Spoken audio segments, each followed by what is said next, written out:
Film ini dimulai dengan seorang wanita yang sedang bangun dari tempat tidurnya. Liesel tinggal sendiri di kota dan sengaja menyewa sebuah apartemen yang dekat dengan tempat kerjanya.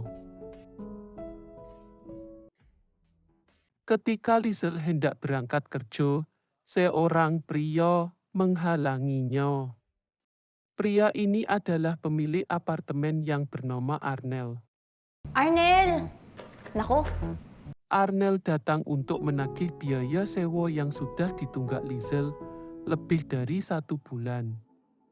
Kemudian, Liesel pun beralasan akan membayarnya selepas pulang kerja nanti.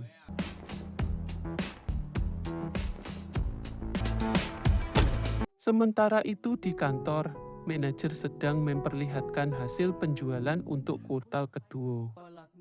Di situ terlihat hanya Liesel seorang saja yang tidak mencapai target penjualan. Ibu manajer pun mengancam akan memecatnya jika Liesel masih tidak mencapai targetnya. I'll hit my quota, promise. I hope so. Karena kesal, Liesel pun curhat kepada sobatnya yang bernama Gomez. Liesel bercerita tentang masalahnya saat ini. Di situ Gomez menasehatinya agar jangan terlalu boros lagi.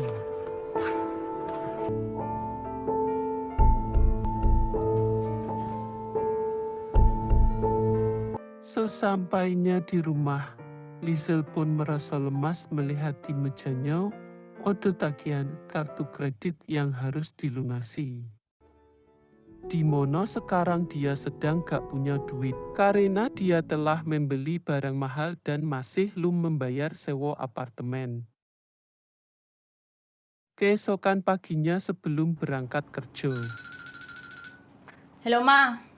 Ibu Liesel telepon untuk menanyakan kabar Liesel dan menginginkannya pulang ke Cebu untuk menjaga toko grosir mereka. Namun, Liesel menolak tegas permintaan ibunya.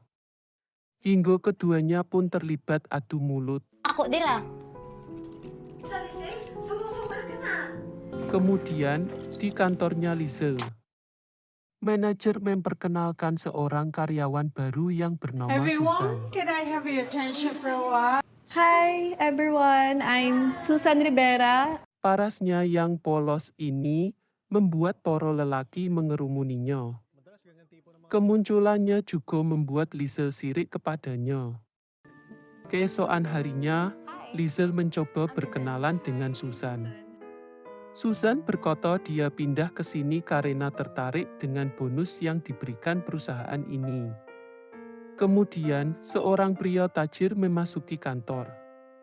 Liesel pun langsung menyapanya karena takut direbut orang lain.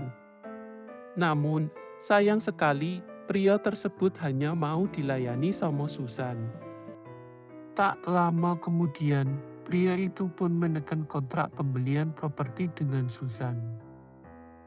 Hal tersebut membuat Liesel semakin sirik terhadap Susan.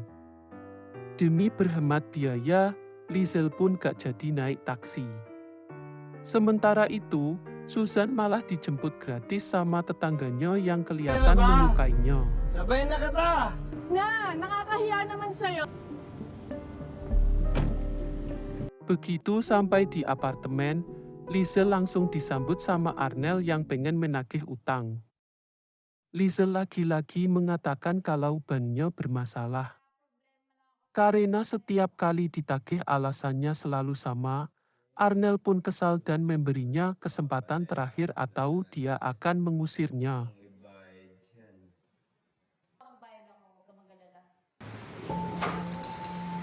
Kemudian, di dalam kamar, Liesel sedang makan mie instan sambil merenungkan nasibnya saat ini, yang gak beda lah jauh sama anak kos yang baru datang ke kota.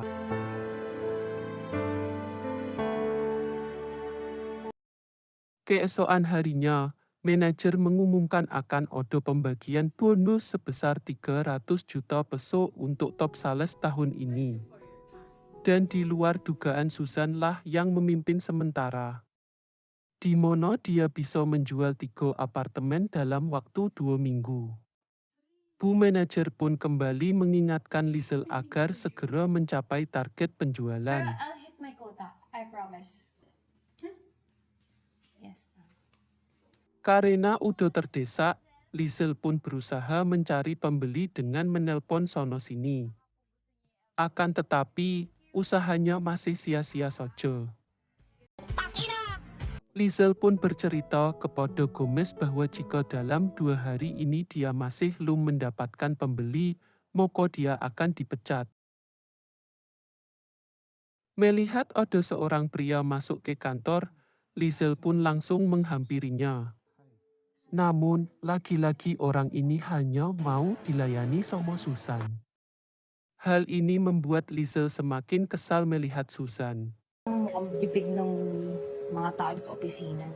Problemahin mo yung kota mo kung Sementara itu, di sebuah apartemen, And then I'll get this one. On one condition. ternyata selama ini Susan selalu memberikan ekstra servis kepada pembeli yang membeli unitnya. Ya pantasan lakulah guys.